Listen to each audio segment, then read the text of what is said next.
50 years is a long period in politics.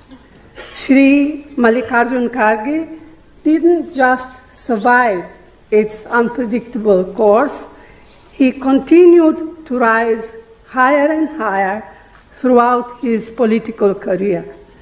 Not once did Khargeji compromise on his ideology. Not once did he drift away from the cause of the poor. Not once did he compromise on dignity and conduct to win political battles. That is why today Khargeji stands tall as the Congress President of the Indian National Congress. His illustrious life and work exemplifies the values that the founders and architects of modern India espoused. Embodying the indomitable Indian spirit, he has overcome multiple adversities in his long journey. नमस्कार, उम्मीद है आप लोग स्वस्थ और आनंद होंगे। काफ़ी दिनों से आप लोग ये और मेरा चैनल देख रहे हैं।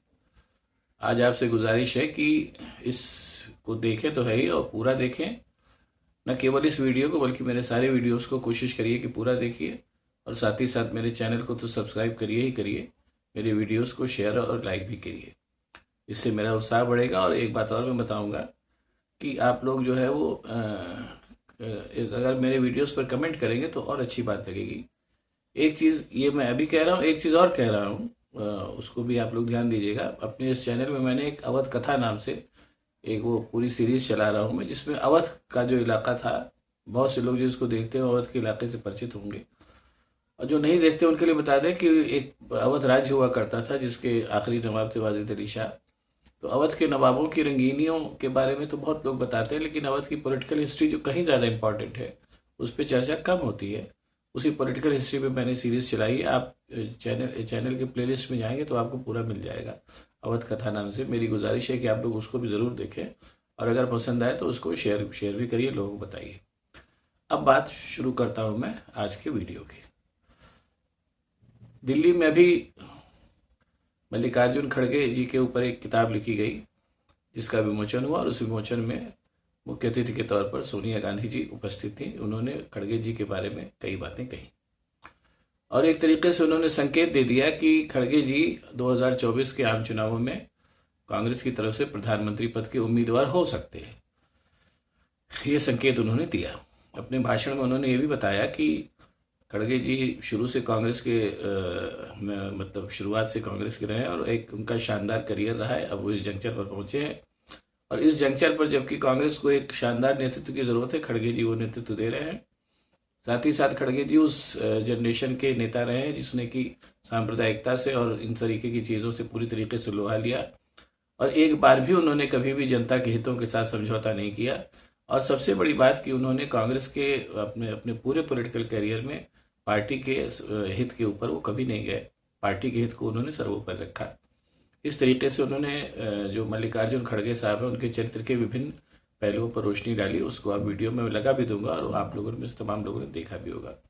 सोनिया गांधी ने कुल मिला के ये कहा कि मल्लिकार्जुन खड़गे जी का जो पूरा करियर है वो एक प्रधानमंत्री पद के लिए अच्छा खासा एक अवसर मुहैया कराता है कि उनको ये अवसर दिया जाना चाहिए। और उन्होंने कहा कि मेरी ये इच्छा है कांग्रेस की पार्टी की तरफ से वो प्रधानमंत्री पद के उम्मीदवार हों।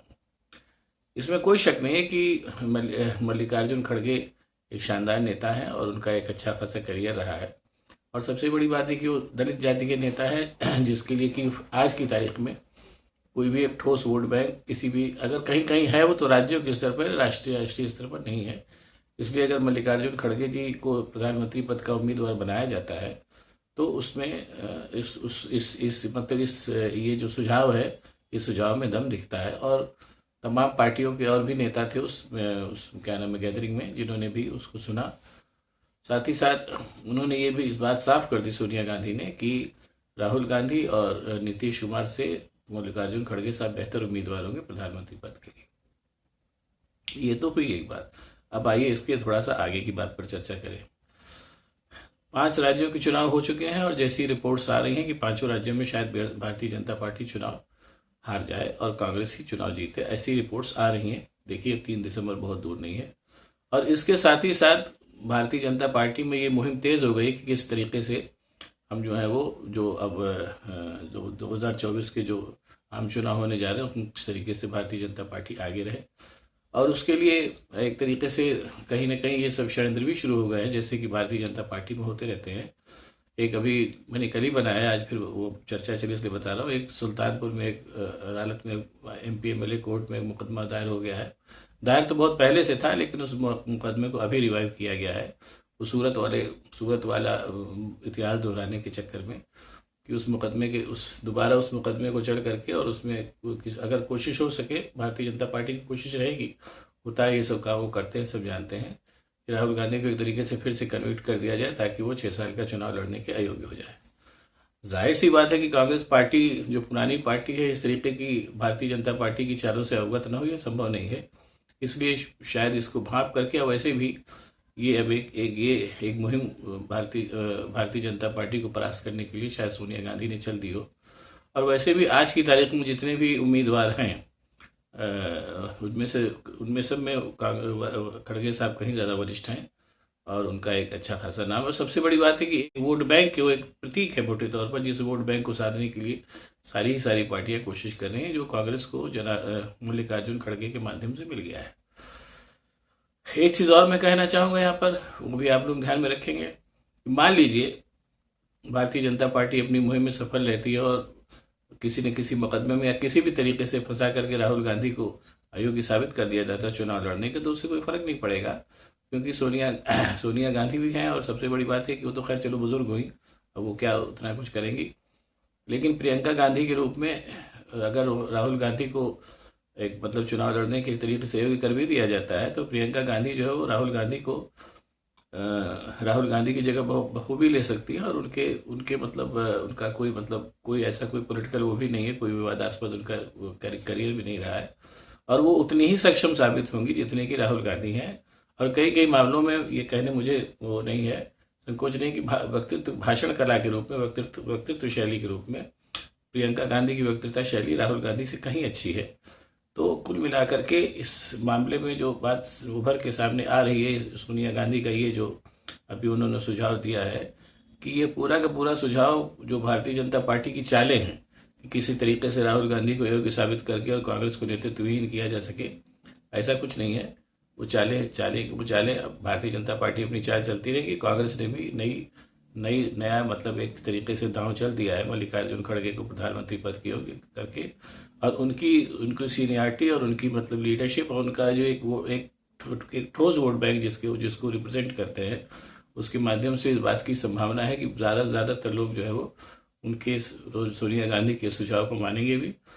और इसमें कोई शक नहीं कि अगर मल्लिकार्जुन खड़गे के नेतृत्व में 2024 का चुनाव लड़ा जाता है, इंडिया गठबंधन लड़ता है, तो भारतीय जनता पार्टी को ज़बरदस्त टक्कर मिलेगी, इसमें कोई शक नहीं। ऐसा होता दिख रहा है। और अगर 5 राज्यों में भारतीय जनता पार्टी हार जाती है, जैसी कि संभावना लोग व्यक्त कर रहे हैं, तो एक तरीके से उस नैतिक पराजय बोध के साथ जब 2024 के चुनाव में भारतीय जनता पार्टी उतरेगी, और जाहिर सी बात है एक चीज़ और भी कहना उचित होगा कि अगर जैसा कहा जा रहा है हार हो जाती है, तो इसके ये भी मान के चलिए कि भारतीय जनता पार्टी की जो अंतर्विरोध है, जैसे मोदी जी से जो लोग नाराज़ हैं और सब सारी बातें हैं, वो भी कहीं ना कहीं उभर के सामने आएंगी, जिनको कंट्रोल करने में भारतीय जनता पार्टी की काफ़ी कुछ ऊर्जा ज़ाया होगी, ये भी मान के चलिए। तो कुल मिला करके ये बात अब अच्छी तरीके से सामने आती जा रही है कि भारतीय जनता पार्टी की जो चालें हैं, उन चालों से निपटने की तरकीबें कांग्रेस ने भी खोज ली है। और इसमें कोई शक नहीं है कि मल्लिकार्जुन खड़गे को प्रधानमंत्री पद का उम्मीदवार अगर बनाया जाता है, तो वो एक बहुत ही अच्छा सुझाव है, और उस सुझाव के अच्छे खासे सकारात्मक परिणाम भी हो सकते हैं। भारतीय जनता पार्टी को अच्छा खासा धक्का लग सकता है। लेकिन बहरहाल अभी ये सुझाव है, इस सुझाव के स्तर पर अभी ये नहीं कहा जा सकता कि ऐसा हो ही जाएगा, लेकिन इसमें कोई शक नहीं कि सुझाव दमदार है, और अगर ये अमली जामा पहनता है तो भारतीय जनता पार्टी के लिए एक मुश्किल घड़ी सामने लाएगा। अब अगर आपको मेरा वीडियो पसंद आए तो इसको लाइक करिए, शेयर करिए, साथ ही साथ मेरे चैनल को सब्सक्राइब करिए। मैं फिर एक बार आप लोगों से कह रहा हूँ, बहुत बहुत धन्यवाद, नमस्कार।